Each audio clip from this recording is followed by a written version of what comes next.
고마워. 살려줘서. 우리가 늦어서 미안해요. 이제는 절대 혼자 두지 않을게요. 구독 버튼을 눌러주시면 매주 감동적인 실제 사연을 들려드립니다. 오늘의 사연 시작합니다.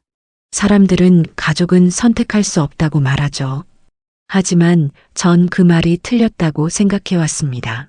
적어도 제 인생은 스스로 선택해온 결과라고 믿었으니까요. 그런데 말이죠. 어떤 인연은 우리가 선택하지 않아도 기어이 찾아옵니다. 그날 공항에서 그 사람을 만났을 때처럼요. 그날도 평소와 다를 게 없었습니다. 봄 햇살이 유리창 너머로 들어오는 인천공항. 거대한 터미널은 사람들의 웅성거림과 안내방송, 여행 가방 바퀴 굴러가는 소리로 가득 차 있었죠. 저는 서류 가방을 왼손에 들고 오른손으로는 휴대폰을 붙잡은 채 걸음을 재촉하고 있었습니다. 시간에 쫓기는 건 늘 일상이었고 공항은 제게 휴식이 아닌 전쟁터 같은 곳이었으니까요. 그날도 마찬가지였습니다. 베이징 본사 미팅을 마치고 급히 귀국한 터라 머릿속은 여전히 보고서와 숫자들로 가득 차 있었습니다. 귓속에서 들려오는 건 잔뜩 예민해진 제 목소리뿐이었죠. 아니, 그건 보고 순서가 잘못됐어. 본사에 먼저 보고하고 내 책상에 올리라고 했잖아. 아니, 오늘 안에. 내일 말고. 그래, 알았어. 오늘 중으로 처리해. 통화를 끊는 순간 거울처럼 반짝이는 유리벽에 비친 제 얼굴이 보였습니다. 정장을 완벽하게 차려입은 남자. 사람들이 말하는 성공한 한서준의 얼굴이었지만 거기엔 미묘한 공허함이 드리워져 있었습니다. 순간적으로 스스로에게 물었죠. 대체 뭐가 이렇게 허전하지? 그 물음은 오래 머물지도 못한 채 사라졌습니다. 휴대폰을 다시 주머니에 넣고 더 빠른 걸음으로 출국장을 빠져나가던 그때였죠. 야, 서준이 아니냐? 낯설고도 묘하게 익숙한 목소리가 등 뒤에서 들렸습니다. 순간 제 발걸음이 얼어붙듯 멈췄습니다. 수많은 소음이 한순간에 멀어지고 그 목소리만 또렷하게 들렸죠. 천천히 고개를 돌렸습니다. 그리고 그 사람을 봤습니다. 남루한 점퍼에 낡은 모자를 깊게 눌러 쓴 한 남자. 햇빛에 탄 얼굴은 거칠고 턱수염은 덥수룩하게 자라 있었습니다. 그런데 도연의 눈이 이상했습니다. 초라한 외모와는 달리 어딘가 애타고 절박한 빛이 서려 있었으니까요. 순간 알 수 없는 기시감이 스쳤습니다. 도연은 망설임 없이 다가와 제 앞에 섰습니다. 바짝 마른 어깨가 제 앞에서 멈추자 비로소 숨소리까지 들릴 정도로 가까웠죠. 난 내 형이다. 그 한마디에 순간 심장이 철렁 내려앉았습니다. 하지만 바로 표정을 관리했죠. 수없이 많은 협상 테이블에서 감정을 감춰온 습관 때문이었을 겁니다. 사람 잘못 보셨습니다. 도연은 잠시 말이 막힌 듯 입술을 달싹였지만 곧 떨리는 손을 바지 주머니로 가져갔습니다. 그리곤 주름지고 색이 바랜 사진 한 장을 꺼내 내밀었죠. 바람에 흔들리는 사진을 잡아보는 순간 숨이 턱 막혔습니다. 사진 속에는 3살쯤 되어 보이는 새 아이가 있었습니다. 똑같이 닮은 얼굴, 같은 웃음. 그중 한 아이의 얼굴이 제 얼굴과 똑같았습니다. 넌 서준이 맞아. 우리 집 막내 서준이. 난 네 형 도연이야. 너 기억 안 나? 우리 셋이었잖아. 같은 방에서 자고 같은 밥 먹고 같은 옷 입고 늘 같이였던 그 시절. 제발 기억해봐. 저는 그 순간 이해할 수 없는 감정이 치밀어 오르는 걸 느꼈습니다. 하지만 곧 이성을 붙잡았죠. 세상엔 별별 사기꾼이 있다는 사실을 누구보다 잘 알고 있었으니까요. 사기꾼들이 별별 수법을 다 쓰네요. 좋은 하루 되십시오. 그리고 발걸음을 돌렸습니다. 더는 그 사람을 쳐다보지 않았습니다. 하지만 등 뒤로 들려오는 도연의 목소리는 발걸음을 멈추게 만들 만큼 절박했습니다. 서준아, 제발 기억해봐. 우리 셋이었어. 나랑 너 그리고 지원이까지. 저는 결국 멈추지 않았습니다. 출구를 빠져나와 차에 올라타면서도 가슴은 계속 요동쳤습니다. 차창 밖으로 스쳐가는 공항의 풍경이 흐릿하게 번졌죠. 그날 이후로 며칠 동안 그 사람의 목소리가 머릿속을 맴돌았습니다. 회의실에 앉아 숫자를 보고 있어도, 보고서를 검토해도, 문득 창밖을 보면 그 초라한 남자의 눈빛이 떠올랐죠. 왜인지 모르게 그 눈빛이 거짓 같지 않았습니다. 그리고 며칠 뒤 도연으로부터 메시지가 도착했습니다. 사진 한 장만 봐줘. 형이라면 좀 믿어줘라. 처음엔 무시하려 했습니다. 하지만 결국 저는 메시지를 열어봤습니다. 그리고 그 순간 손이 떨렸습니다. 사진 속에는 아이셋과 젊은 부부가 함께 웃고 있었습니다. 그중 막내 아이의 얼굴은 지금의 저와 너무나 닮아 있었습니다. 그날 밤 잠을 이룰 수 없었습니다. 말도 안 돼. 그럴 리 없어. 수십 번 스스로에게 되뇌었지만 머릿속 한편에서는 계속해서 목소리가 속삭였습니다. 혹시 정말이라면? 그리고 다음 날 아침, 저는 결국 휴대폰을 들고 있었습니다. 신호음이 2번 울리고 도연이 전화를 받자마자 말했죠. 만나죠. 어디로 가면 됩니까? 그 순간 알았습니다. 제 삶은 이제 다시는 예전으로 돌아갈 수 없다는 것을. 사실 그날 아침 저는 스스로에게 수십 번 되뇌었습니다. 그냥 거절하자. 이건 사기다. 시간 낭비다. 하지만 제 손가락은 이미 전화를 걸고 있었죠. 그리고 도연이 전화를 받았을 때 이상하게도 제 목소리는 낮고 단호했습니다. 그날 저녁 서울 변두리의 작은 카페 앞. 비가 내린 뒤라 공기는 차갑고 축축했습니다. 어둑한 가로등 불빛 아래 낡은 벤치에 앉아 있는 한 남자가 눈에 들어왔죠. 어쩐지 바로 알 수 있었습니다. 공항에서 그 남자, 도연이었습니다. 가까이 다가가자 도연은 천천히 고개를 들더군요. 피곤한 기색이 역력했지만 눈빛만큼은 여전히 똑같았습니다. 확신과 간절함이 뒤섞인 눈빛. 여기서 무슨 얘기를 하든 전 쉽게 믿지 않을 겁니다. 증거가 필요해요. 그거 하나만 확인하면 됩니다. 도연은 아무 말도 하지 않고 낡은 가방에서 작은 봉투를 꺼냈습니다. 봉투 안에는 오래된 입양 기록과 보육원 서류가 들어 있었죠. 종이는 이미 색이발에 누렇게 변해 있었지만 거기엔 제 이름과 생년월일이 정확하게 적혀 있었습니다. 이게 네가 누군지 말해줄 거다. 난 너한테 뭐 빼앗으러 온 게 아니야. 그냥 내가 살아있다는 걸, 내가 행복하다는 걸 확인하고 싶었어. 그 말이 이상하게 가슴을 쳤습니다. 하지만 전 끝까지 의심을 놓지 않았죠. DNA 검사합시다. 그거 말고는 믿을 수 없습니다. 좋아. 네. 난 뭐든 할 거니까. 며칠 뒤 병원. 하얀 벽, 소독약 냄새, 차가운 공기. 침대 옆에 앉아 서류를 작성하는 제 손끝이 미묘하게 떨리고 있었습니다. 옆에 앉은 도연은 묵묵히 서류를 바라보고 있었죠. 그 침묵이 더 불편했습니다. 그때 저는 최대한 이성적으로 행동하려 했습니다. 숫자와 보고서로 살아온 인생이니까요. 사실과 데이터가 아니면 아무것도 믿지 않으려고 했죠. 하지만 제 안 어딘가에선 혹시라는 작은 목소리가 계속 들려왔습니다. 샘플 채취는 순식간이었습니다. 면봉을 뺨 안쪽에 살짝 대고 돌리는 간단한 절차였지만 그 순간 묘한 긴장감이 감돌았습니다. 검사가 끝나고 접수증을 건네받을 때까지 아무 말도 하지 않았습니다. 그리고 병원 밖으로 나왔을 때 저는 차가운 봄바람을 깊게 들이켰습니다. 숨이 막힐 듯 답답했던 가슴이 잠시나마 풀리는 느낌이었죠. 이틀 뒤 검사 결과가 나왔습니다. 병원에서 봉투를 건네받아 나오는 순간 심장이 미친 듯 뛰기 시작했습니다.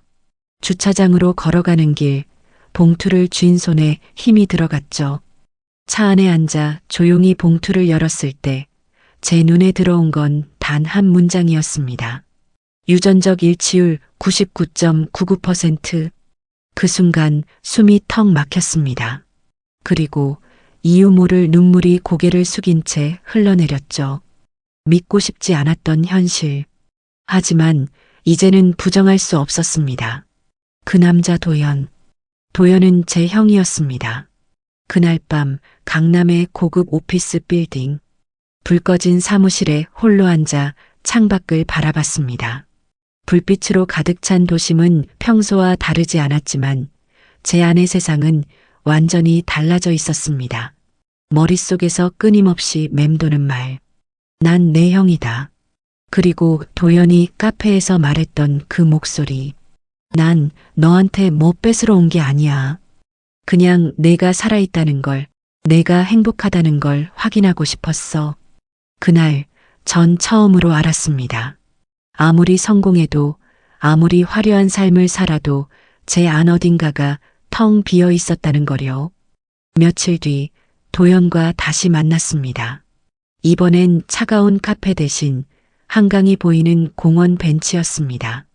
늦은 오후 석양이 강물에 붉게 번지고 바람은 살짝 차가웠죠. 저는 조용히 말했습니다. 결과 나왔습니다. 형이 맞아요. 그리고 솔직히 말해서 전 혼란스럽습니다. 도연은 잠시 말없이 고개를 숙였지만 곧 눈가에 미소를 띠며 말했습니다. 고맙다, 그거면 됐다. 넌 살아있고 잘 자라서 멋진 사람이 됐어. 난 그걸로 됐다.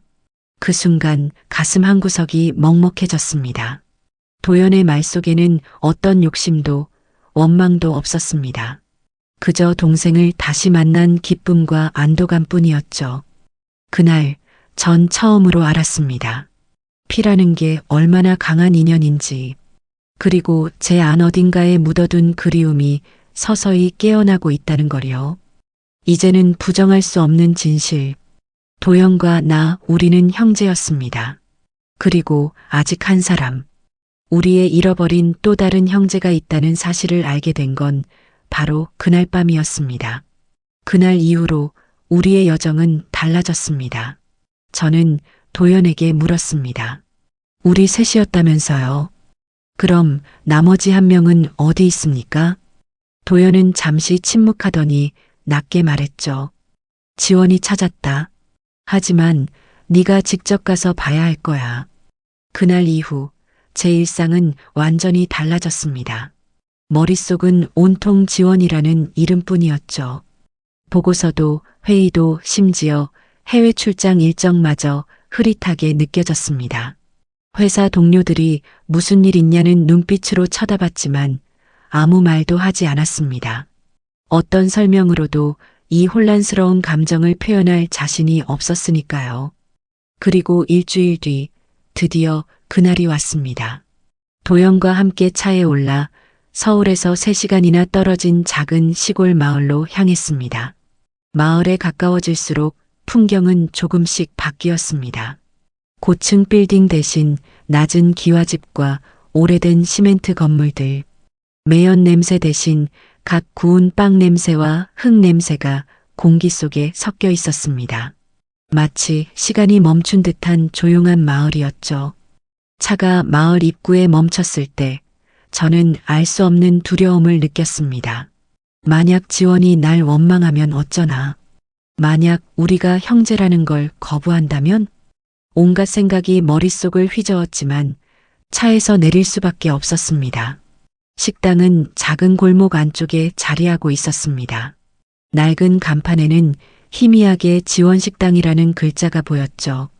문을 열자 오래된 기름 냄새와 된장국 냄새가 한꺼번에 몰려왔습니다. 안쪽에서는 한 남자가 허름한 앞치마를 두른 채 국자를 들고 서 있었습니다. 지원이었습니다. 처음 지원을 본 순간 말문이 막혔습니다. 도연과 닮은 듯 또 제 얼굴과도 닮은 얼굴. 다만 그 얼굴에는 무거운 피로와 상처가 깊게 자리 잡고 있었습니다. 지원은 손님인 줄 알고 환하게 웃으며 말했죠. 어서 오세요. 몇 분이세요? 하지만 도연이 조용히 이름을 불렀을 때 지원의 얼굴이 굳어졌습니다. 지원아, 나야. 도연이. 지원은 손에 쥔 국자를 떨어뜨렸습니다.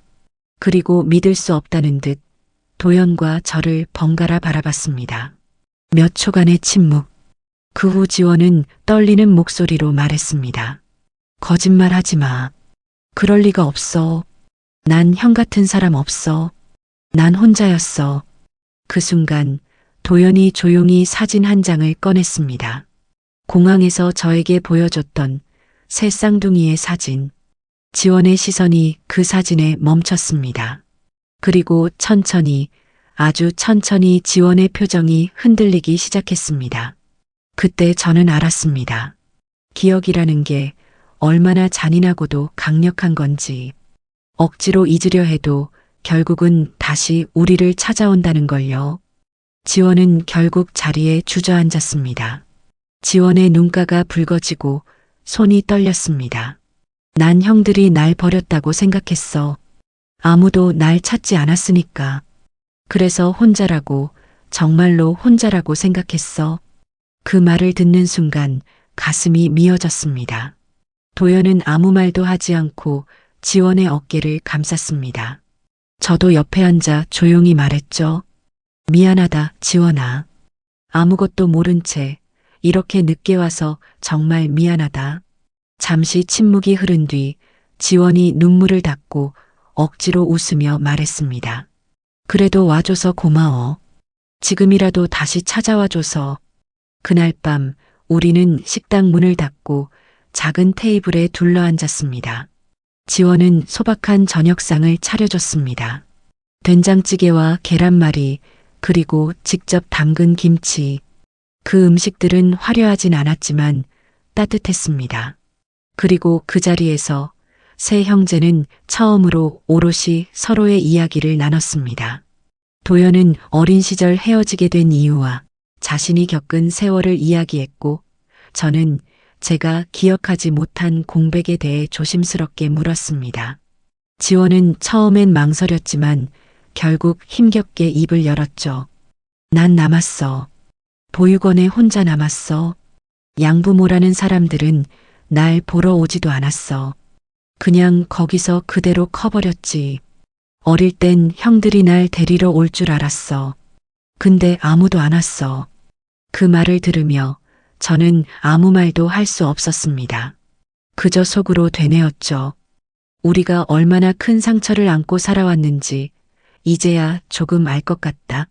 그날 밤 저는 처음으로 가족이라는 단어를 다시 생각했습니다.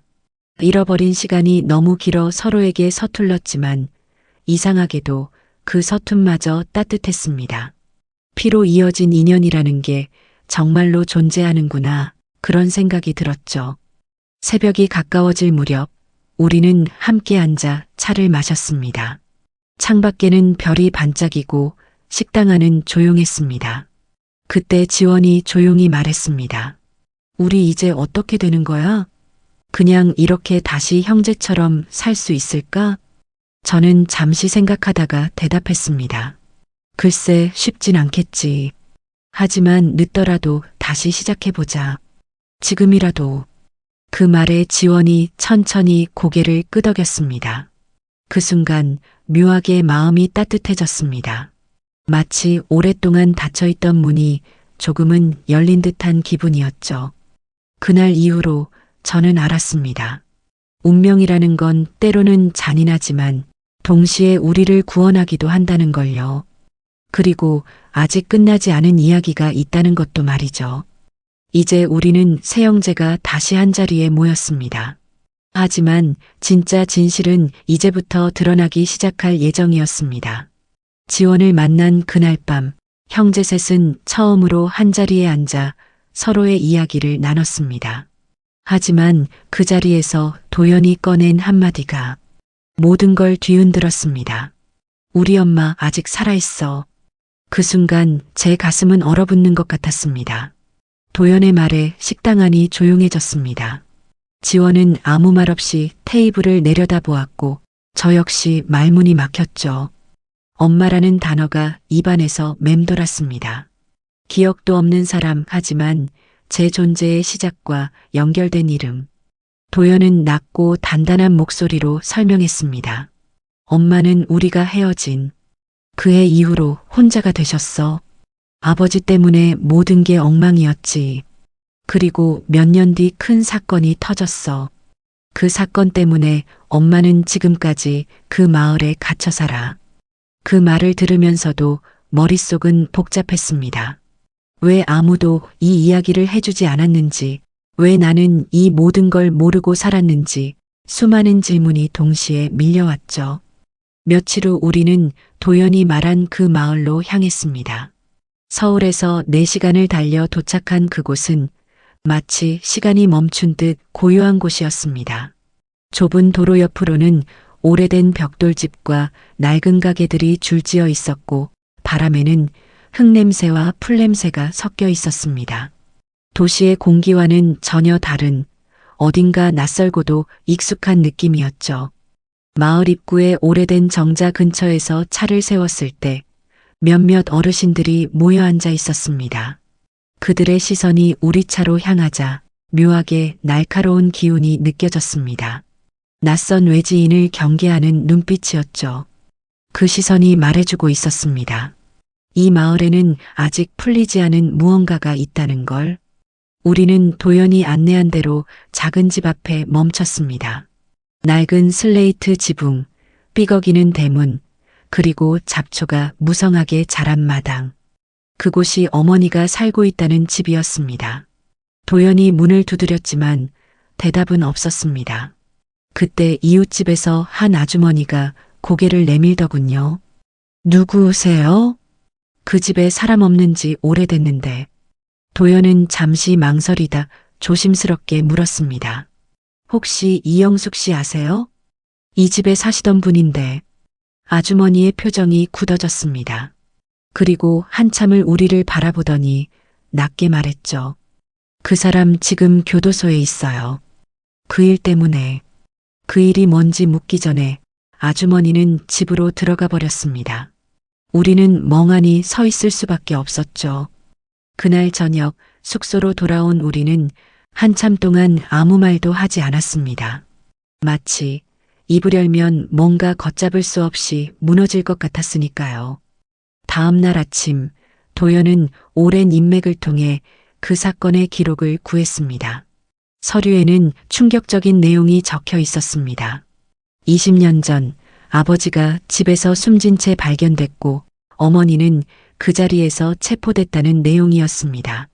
경찰은 그 사건을 가정폭력 끝에 벌어진 살인으로 결론지었고 어머니는 재판을 통해 유죄를 선고받았죠. 서류를 읽는 동안 제 손이 떨렸습니다. 지원은 얼굴을 감싸쥐고 고개를 숙였고 도연은 말없이 창밖만 바라봤습니다. 그날 오후 우리는 사건이 벌어졌던 그 집 근처를 다시 찾았습니다. 마당에는 잡초만 가득했고 창문은 먼지로 덮여 있었습니다. 그곳에 서 있는 것만으로도 묘한 압박감이 느껴졌습니다. 그때 마을의 한 할머니가 조용히 다가왔습니다. 허리가 굽은 작은 체구의 여인이었지만 눈빛은 단호하고 똑똑했습니다. 너희 영숙이 자식들이구나. 그 말에 심장이 철렁 내려앉았습니다. 저도 모르게 고개를 끄덕였습니다. 할머니는 잠시 우리를 바라보다가 낮고 무거운 목소리로 말했습니다. 니들 엄마는 살인자가 아니야. 그날은 그 사람이 너희 엄마를 죽이려던 날이었어. 순간 등줄기에 소름이 돋았습니다. 할머니는 떨리는 손으로 오래된 기억을 꺼냈습니다. 그 집에선 매일같이 고함이 들렸어. 술만 마시면 애들 때리고 영숙이한테 손찌검하고 다들 알면서도 아무도 나서지 않았지. 그날도 그랬어. 아버지가 술에 취해서 영숙이 목을 조르는데 영숙이가 그 손을 밀쳤고 그 사람이 쓰러지면서 그대로. 그 목소리는 끝내 떨렸습니다. 우리는 아무 말도 할 수 없었죠. 그날의 진실은 우리가 알던 것과 전혀 달랐습니다. 그날 저는 처음으로 깨달았습니다. 진실은 늘 기록 속에만 있는 게 아니란 걸요. 사람들의 기억 속, 말 속, 침묵 속에 숨어 있다는 걸요. 마을을 떠나 돌아오는 길, 차 안은 고요했습니다. 지원은 아무 말도 하지 않았고 도연은 이를 악문 채 운전대를 잡고 있었습니다. 저는 창밖으로 스쳐 지나가는 풍경을 멍하니 바라봤습니다. 그리고 속으로 다짐했죠. 어머니의 억울함을 반드시 풀겠다. 그게 우리가 다시 모인 이유일지도 모른다. 그날 이후로 우리의 여정은 달라졌습니다. 단순히 잃어버린 가족을 찾는 게 아니라 잃어버린 진실을 되찾는 싸움이 되었죠. 그날 이후 우리의 싸움은 단순한 찾기가 아니었습니다. 증명이었고 설득이었고 무엇보다도 견디기였습니다. 다음 주 월요일 오전 9시 우리는 강남의 고층 빌딩 꼭대기층에 있는 로펌을 찾았습니다. 엘리베이터 문이 열리자 잔잔한 클래식 음악과 광택이 번들거리는 대리석 바닥이 눈에 들어왔습니다. 사람들은 빠르게 걸었고 종종 낮은 목소리로 무겁게 속삭였습니다. 우리를 맞이한 건 형광등이 아닌 간접 조명에 반사된 창백한 빛과 단단한 표정의 변호사 정서아였습니다.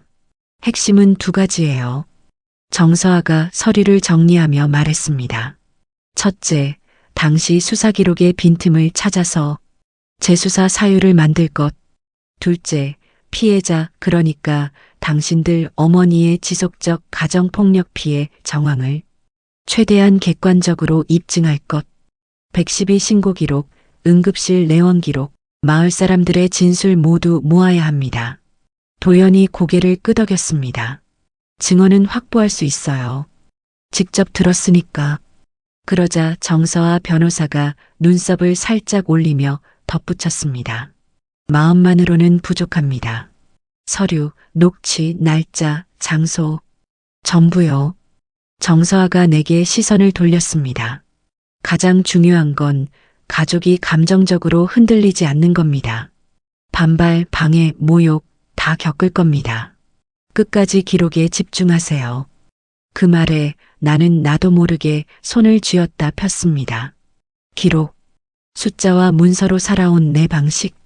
이번엔 그 방식으로 우리 가족을 구해야 했습니다.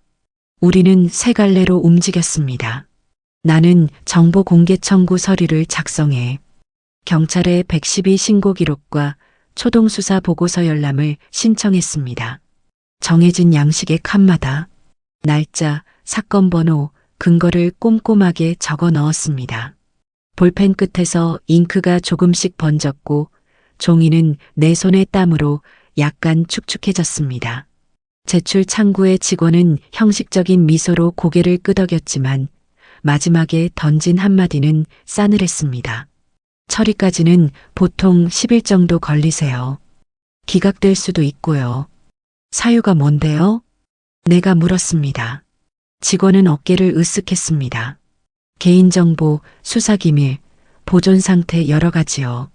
명확한 답은 아니었습니다.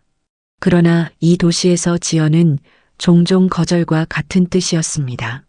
도연과 지원은 마을로 내려갔습니다.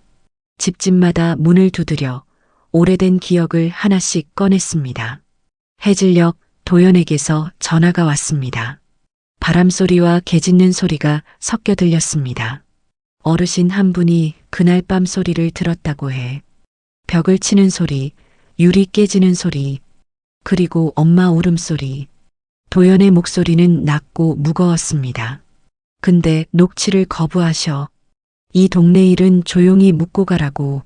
나는 입술을 깨물었습니다. 현금 봉투 가져갔어? 아니, 돈으로 흔들 문제가 아니야. 그래도 정중하게 사례는. 서준아. 도연이 내 말을 잘랐습니다. 여긴 네가 아는 방식으로만 움직이는 곳이 아니야. 체면 관계 또 체면. 그래도 끝까지 설득해 볼게. 전화를 끊고 한참 동안 가만히 앉아 있었습니다. 창밖으로는 8차선 도로 위로 헤드라이트 줄기가 길게 늘어졌고 사무실 천장 조명의 윙윙거리는 소리가 묘하게 귀를 자극했습니다. 나는 메모장에 적었습니다. 방법 A 병원 진단서, 방법 B 경찰 출동일지, 방법 C 마을 이장 공식 확인서 서명. 지원에게서는 밤늦게 메시지가 왔습니다. 이장님 만났어. 다 알지만 말 못한다고. 내일 다시 찾아가 볼게.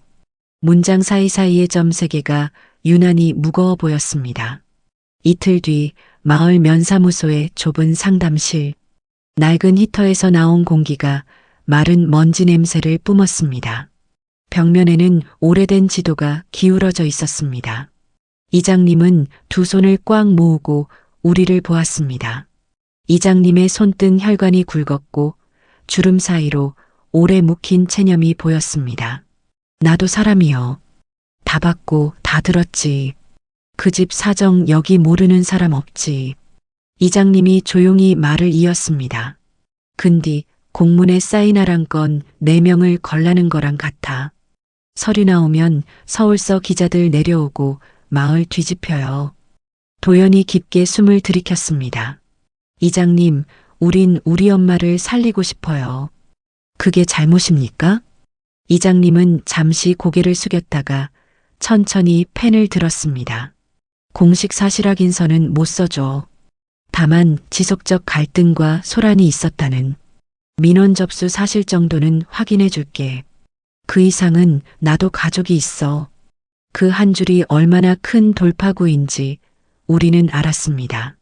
나는 즉석에서 문안을 잡고 단어 하나하나를 이장님과 맞췄습니다. 날짜는 모호하지 않게, 그러나 특정하지 않게. 표현은 직접적 단정이 아니라 목격 사실의 범주에서. 도장은 붉은 잉크를 먹고 종이 위에 천천히 번졌습니다. 나는 그 도장의 농도를 오랫동안 바라봤습니다. 붉음은 늘 결심의 색이었습니다.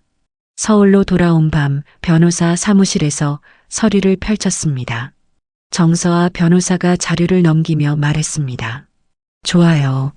마을 차원의 소란과 민원은 경찰 기록과 결합하면 증거 능력이 생깁니다. 이제 병원 기록이 필요해요.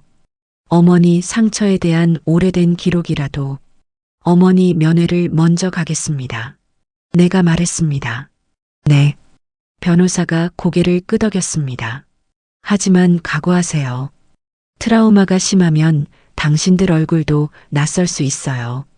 교정시설 접견실, 두꺼운 유리, 금속 프레임, 어딘가 차갑게 밴 소독약 냄새, 번호표를 부르는 스피커 소리가 칼날처럼 건조했습니다. 자리 앞에 놓인 의자의 페인트는 군데군데 벗겨져 있었고 플라스틱 표면에 긁힌 자국이 많았습니다. 수많은 이들의 손끝을 지나온 흔적 같았습니다. 어머니가 들어왔습니다. 작은 체구, 마른 손, 그리고 얼굴을 감싸고 내려앉은 침묵. 유리 너머 어머니의 눈동자가 우리를 스쳤습니다. 시간이 멈춘 듯 했습니다. 어머니, 내 입에서 나온 목소리는 내가 들어도 낯설었습니다. 도연이 천천히 고개를 숙였습니다. 지원이 입술을 물었습니다. 어머니의 시선이 내 얼굴과 도연의 얼굴 사이를 오갔습니다. 그리고 아주 미세하게 떨림이 지나갔습니다. 입술이 열렸다 닫히고 또 열렸습니다. 노이즈 같은 숨소리 끝에 겨우 맺힌 음절. 우리는 소리내어 울지 않으려 이를 악물었습니다. 저희가 구할게요, 어머니. 돌아가셔야죠. 집으로. 내가 말했습니다. 어머니의 눈가가 젖었습니다. 유리창에 매달린 작은 전화기 너머로 아주 낮은 목소리가 흘렀습니다. 미안해. 아니에요. 도연이 빠르게 고개를 저었습니다. 우리가 늦었어요. 우리가 미안해요. 어머니는 말 대신 손등을 들어 유리창에 조용히 대었습니다. 우리는 동시에 손을 올렸습니다. 유리 한 장 사이 체온이 닿지 않는 거리. 하지만 그날 우리는 분명히 느꼈습니다. 다시 연결된 무언가를. 그 주 112 신고 내역 일부가 공개되었습니다. 가정소란, 음주소란, 언쟁. 사건 제목은 단정적이지 않았지만 연속된 날짜가 말하고 있었습니다. 나는 표를 만들었습니다. 날짜, 시각, 출동자, 처리 결과. 그 표의 빈칸마다 분노가 갇혔습니다. 이 많은 신호를 그땐 왜 아무도 구조라고 부르지 않았을까? 정서와 변호사가 표를 보며 고개를 끄덕였습니다. 이제 퍼즐이 맞춰져요. 마지막 조각, 사망 당시의 손상 양상. 넘어지면서 생긴 손상과 타격으로 생긴 손상은 전혀 다릅니다. 부검 기록을 열람해야 해요. 가능합니까? 오늘 신청합니다. 검찰이 처음엔 싫어하겠지만 재조사 사유가 쌓였어요. 예상대로 저항은 거셌습니다. 지방청 기록보관소의 담당자는 무심하게 말했습니다. 보존기한이 지났습니다. 사망사건 기록인데요. 그래도요. 정서와 변호사가 조용히 직함과 조문번호를 읊었습니다.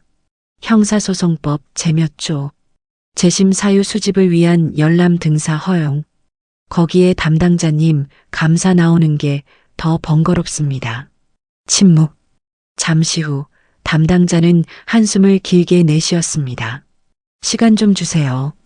찾는데 오래 걸립니다. 사흘 뒤 부검 요약 일부가 열람되었습니다. 머리 후두부 타박, 낙상 의심, 방어은 불명확. 내가 숨을 들이켰습니다. 때린 게 아니라 밀치거나 아니면 스스로 넘어졌을 가능성. 정서와 변호사가 고개를 끄덕였습니다.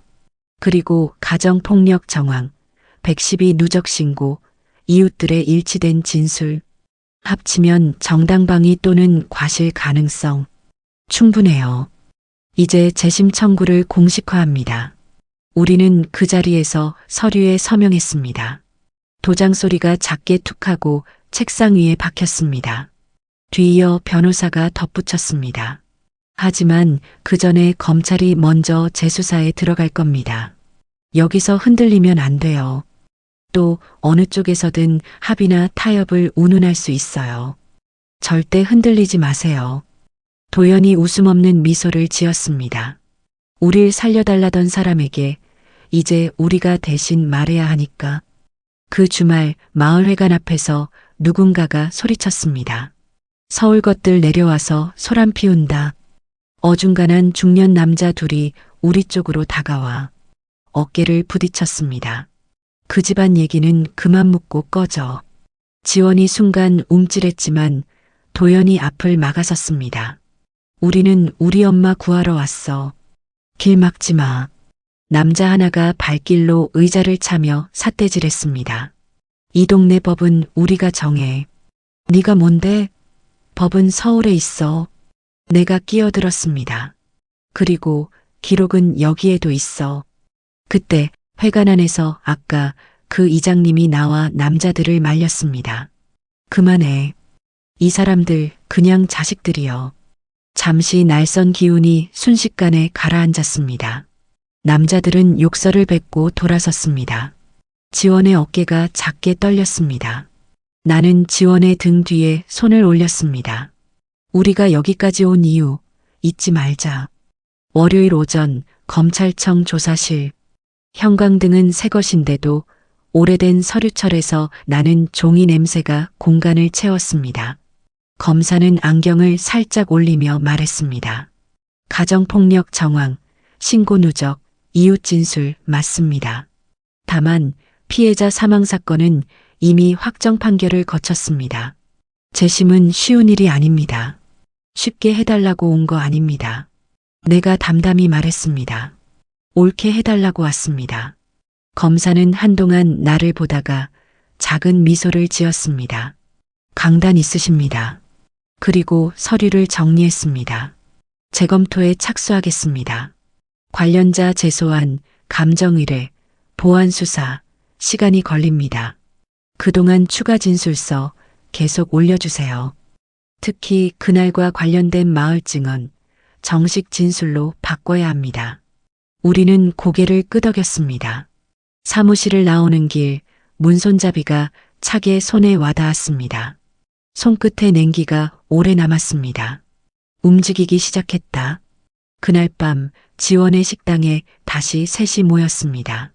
문을 닫고 불을 반쯤 낮추자 스테인리스 싱크대 위에 노란 조명이 둥글게 번졌습니다. 지원이 조심스레 말했습니다. 형, 나 이제 매일 녹음할게. 마을 사람들 얘기, 날짜, 장소, 전부 다. 좋아. 내가 말했습니다. 나는 일정 비우고 병원 기록 계속 추적할게.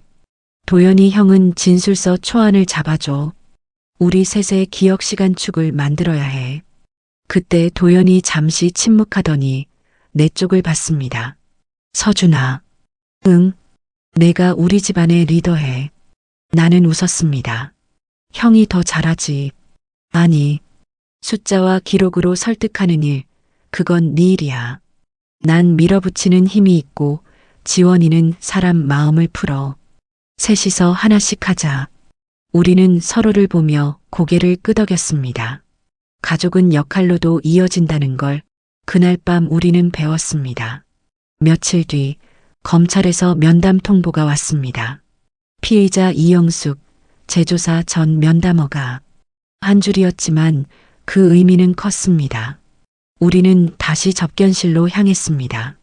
이번엔 어머니가 먼저 우리를 알아봤습니다. 문이 열리자마자 눈동자가 번쩍이며 우리를 찾았습니다. 나는 웃었습니다. 어머니, 돌아갈 준비하셔야죠.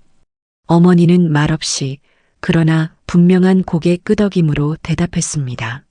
그리고 아주 또렷하게 말했습니다. 손잡고 싶다. 유리창 너머 잡을 수 없는 그 손을 우리는 각자의 손으로 대신 감쌌습니다. 그 순간 내 안에서 무언가가 뚝하고 끊어졌습니다. 두려움이었습니다. 남아있던 마지막 두려움. 그리고 통지가 왔습니다. 재수사 개시, 사건 기록 재감정 의뢰. 정서와 변호사의 메시지 마지막 줄은 짧았습니다. 이제 진짜 시작입니다. 나는 핸드폰 화면을 오래 바라보다가 천천히 눈을 감았습니다. 고개를 들었을 때 유리창 너머로 서울의 밤이 유난히 또렷해 보였습니다. 도시의 불빛이 마치 새로운 별처럼 반짝였습니다. 우리는 드디어 문을 열었습니다. 그 문 너머에서 무엇을 보게 될지 이제 두렵지 않았습니다. 진실은 기록과 기억 위에 우리가 직접 세울 겁니다. 모든 싸움에는 끝이 있습니다. 하지만 그 끝이 승리인지 아니면 또 다른 시작인지는 그 순간이 되어야만 알 수 있죠. 재수사가 시작된 지 넉 달째 되던 날 검찰청으로부터 연락이 왔습니다. 재조사 결과 기존 판결에 중대한 하자가 발견되었으며 법원에 재심을 청구한다. 짧은 문장 한 줄. 그러나 그 한 줄이 우리의 삶을 완전히 바꿔놓았죠. 그날 밤 지원의 식당에 셋이 모였습니다. 테이블 위에는 소박한 음식이 놓여 있었지만 아무도 젓가락을 들지 않았습니다. 도연이 서류를 책상 위에 내려놓고 조용히 말했습니다. 이제 정말 마지막이다. 지원은 웃으려 애썼지만 입꼬리가 떨렸습니다. 형, 진짜로 엄마가 집에 오실까? 도연은 잠시 침묵하다가 단단한 목소리로 대답했습니다. 온다. 우리가 그걸 만들었잖아. 며칠 뒤 재심 첫 공판이 열렸습니다. 법정 안은 팽팽한 긴장으로 가득했습니다. 도심의 법원 건물은 차갑고 무거운 돌로 지어져 있었고 법정 안공기는 숨막히게 정숙했죠. 정서와 변호사가 마지막 자료를 정리하는 손끝이 약간 떨리는 게 느껴졌습니다. 판사가 입장하자 모두 자리에서 일어났습니다. 목소리는 차분했지만 공기 속엔 묘한 떨림이 있었습니다. 증인으로 나온 이웃 할머니는 떨리는 목소리로 당시 상황을 증언했습니다. 할머니의 주름진 손이 방청석 쪽으로 떨며 향했습니다. 그날 영숙인 살려고 한 거예요. 매일같이 맞으면서도 애들 걱정만 하던 사람이었어요. 그날도 죽을까봐 살려고 그랬던 거라오. 방청석 한쪽에서 지원이 두 손을 움켜쥐고 고개를 숙였습니다. 나는 그 옆에서 숨을 깊게 내쉬며 스스로를 진정시켰죠. 검찰 측은 기존의 고의성을 주장하지 않았습니다. 새로 확보된 기록과 감정서, 그리고 마을 사람들의 증언이 모든 것을 뒤집었기 때문이었죠. 이제 남은 건 판결뿐이었습니다. 그리고 그날이 왔습니다. 재심 판결문이 낭독되는 순간 세상 모든 소리가 멀어졌습니다. 피고인 이영숙, 무죄. 판사의 목소리가 끝나자 방청석은 정적에 휩싸였습니다. 그리고 곧 지원이 두 손으로 얼굴을 가리고 울음을 터뜨렸고 도연은 고개를 숙인 채 어깨를 떨었습니다. 나는 눈을 감고 천천히 숨을 들이켰습니다. 이제 끝났구나. 그날 오후 교도소 앞 맑은 하늘 아래 차가운 바람이 얼굴을 스쳤습니다. 문이 열리고 어머니가 나왔습니다. 작고 마른 몸 하지만 그 눈동자에는 지난 시간의 무게와 함께 어딘가 모를 평온이 담겨 있었습니다. 도연이 가장 먼저 달려갔습니다. 엄마. 도연은 아무 말 없이 어머니를 안았습니다. 지원도 그 옆으로 달려가 어머니의 팔을 꼭 붙잡았습니다. 나는 천천히 걸어가 어머니 앞에 섰습니다. 어머니의 눈이 내 눈과 마주쳤습니다. 그 순간 아무 말도 필요가 없었습니다. 그저 고개를 숙이고 말했습니다. 이제 집에 가요. 집으로 돌아오는 차 안 어머니는 말이 없었습니다. 창밖을 바라보며 바람에 흩날리는 벚꽃을 가만히 바라봤습니다. 그 표정에는 긴 세월의 상처가 남아 있었지만 동시에 해방된 듯한 고요함이 깃들어 있었습니다. 지원이 조심스레 말을 꺼냈습니다. 엄마, 집에 가면 내가 된장찌개 끓여줄게. 그거 좋아하셨잖아. 어머니는 아주 미세하게 웃었습니다. 그 미소 하나로 모든 고생이 보상받는 느낌이었습니다. 그날 밤 식당은 다시 한번 문을 닫고 작은 파티가 열렸습니다. 테이블 위엔 우리가 할 수 있는 최고의 음식들이 놓였고 벽에는 엄마 환영합니다라는 종이 플래카드가 붙어 있었습니다. 마을 어르신들도 조용히 찾아와 자리를 채웠죠. 어머니는 말이 서툴렀지만 한마디씩 끊어냈습니다. 고마워 살려줘서. 그 말에 도연이 눈물을 닦으며 대답했습니다. 우리가 늦어서 미안해요. 이제는 절대 혼자 두지 않을게요. 밤이 깊어가고 사람들은 하나둘 집으로 돌아갔습니다. 남은 건 우리 넷뿐이었습니다. 도현, 지원, 나, 그리고 엄마. 우리는 말없이 식탁에 앉아 있었습니다. 그리고 어머니가 조용히 말했습니다. 우리 다시 시작하자. 그 순간 오랜 시간 닫혀있던 문이 완전히 열리는 느낌이었습니다. 가족이라는 이름의 문. 진실을 밝힌다고 해서 모든 상처가 치유되는 건 아니었습니다. 하지만 그날 이후 우리는 알았습니다. 함께라면 다시 시작할 수 있다는 걸. 이후 우리는 매주 모여 식사를 했습니다. 지원의 식당은 다시 활기를 되찾았고 도연은 그 옆에서 작은 사무실을 열어 마을 사람들의 상담을 돕기 시작했습니다. 나는 매번 도시와 마을을 오가며 이전과는 전혀 다른 속도로 삶을 살아갔죠. 그리고 가끔 창밖으로 지나가는 하늘을 바라보며 생각했습니다. 운명은 잔인했지만 동시에 우리를 여기까지 데려왔다. 마지막으로 엄마가 한 말이 잊히지 않습니다. 너희가 나를 구한 게 아니야. 너희 셋이 서로를 구하고 나를 다시 불러온 거야. 이제는 압니다. 운명은 스스로 만들어내는 것이라는 걸. 그리고 가족은 다시 선택할 수 있다는 걸. 세상은 변하지 않았습니다. 도시의 불빛은 여전히 차갑고 바람은 늘 바쁘게 스쳐갑니다. 하지만 우리에겐 확실히 달라진 게 있었습니다. 함께라는 감각이 드디어 우리에게 돌아왔다는 것. 그리고 매일의 하루가 선물처럼 느껴진다는 것. 봄이 끝나갈 무렵 지원의 식당은 달라져 있었습니다. 간판은 여전히 지원 식당이었지만 문을 열면 느껴지는 공기가 전혀 달랐죠. 예전에는 피곤한 듯 가라앉아 있던 공기였지만 이제는 늘 은은한 웃음과 따뜻한 목소리로 가득했습니다. 점심시간이면 마을 사람들로 북적였고 주방에선 엄마가 된장찌개를 끓이는 냄새가 퍼졌습니다. 지원은 여전히 분주했습니다. 하지만 표정이 달라졌죠. 어깨에 잔뜩 힘이 들어가 있던 과거와는 다르게 이젠 조금은 여유가 보였습니다. 엄마와 도연이 주방 옆 작은 테이블에 앉아 이야기를 나누는 모습도 익숙한 풍경이 되었습니다. 나는 여전히 도시에서 일을 하지만 매주 주말이면 이곳으로 내려왔습니다. 처음엔 익숙지 않았던 이 작은 마을의 시간에 점점 몸이 맞춰지고 있었습니다. 빠르게 흐르던 내 삶에 멈춤이라는 숨고르기가 생겼다고 해야 할까요? 가끔 식당 밖 벤치에 앉아 마을 아이들이 뛰어노는 모습을 보면 문득 이런 생각이 들었습니다. 이게 진짜 삶일지도 모르겠다고. 성공이나 돈이 아니라 이렇게 평범한 하루가 가장 소중하다는 걸 이제야 알게 된 거죠. 어느 날 저녁 도연과 지원 그리고 엄마와 함께 식탁에 앉아 있었습니다. 저녁은 엄마가 만든 갈비찜이었고 식탁 위에는 웃음소리가 끊이지 않았습니다. 지원이 농담을 던졌죠. 형, 다음엔 내가 도시로 올라가서 형 회사 구경 좀 해야겠어. 혹시 내가 거기서 일하게 되면 직원 할인 같은 거 없어?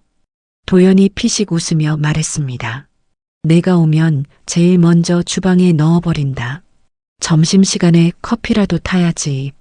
엄마는 그 대화를 듣고 작게 웃었습니다.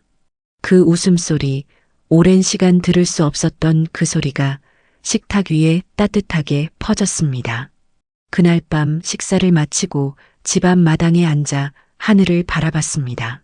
도시는 눈부신 불빛 때문에 별을 볼 수 없지만 이곳에선 별이 셀 수 없을 만큼 많았습니다.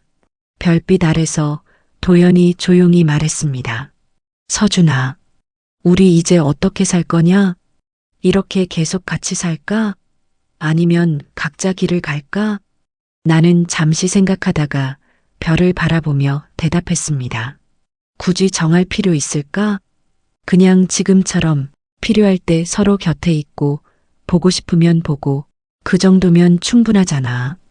도연은 고개를 끄덕였고 지원은 옆에서 작게 웃었습니다. 그리고 엄마가 낮은 목소리로 한마디를 덧붙였습니다. 난 너희가 곁에 있으면 그것만으로도 이미 충분해. 그 순간 오래도록 메워지지 않았던 마음속 공백이 채워지는 느낌이었습니다. 시간은 흘렀지만 그날의 싸움과 상처는 여전히 우리 안에 남아 있습니다. 때때로 서로 다른 방식으로 그 기억을 마주하곤 합니다.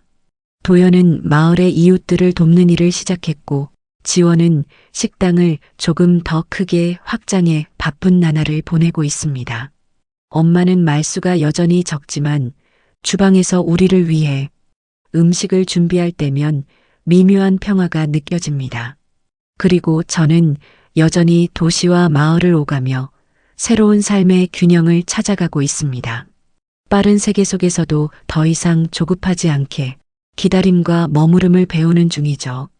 어느 날 엄마가 조용히 제게 물었습니다. 너 행복하니? 나는 잠시 멈춰 생각하다가 웃었습니다. 네, 행복해요. 그리고 이제는 그게 두렵지 않아요. 엄마는 아무 말도 하지 않았지만 그 미소 하나로 모든 답을 대신했습니다. 운명은 우리를 시험했지만 결국 우리를 다시 이어주었습니다. 가족이라는 이름으로, 함께라는 시간으로. 이제는 압니다. 하루하루가 기적 같다는 걸. 그리고 그 기적은 우리가 서로를 붙잡고 있다는 사실에서 시작된다는 걸. 이제 우리의 이야기는 끝났지만 동시에 시작이기도 합니다. 내일 아침에도 지원의 식당에는 따뜻한 된장찌개 냄새가 퍼질 테고 도연은 마을 사람들의 이야기에 귀를 기울일 테고 엄마는 조용히 주방에 앉아 우리를 바라볼 겁니다. 그리고 저는 그 모든 모습을 가슴 깊이 새기며 다시 도시로 향하겠죠. 하지만 더 이상 공허하지 않습니다. 이제는 알기 때문이죠. 우리가 다시 진짜 가족이 되었으니까. 가끔은 운명이 잔인하다고 생각했습니다. 하지만 지금은 압니다. 운명은 때때로 우리에게 가장 소중한 것을 돌려주기도 한다는 거요. 그리고 이제 우리의 새로운 하루가 시작됩니다.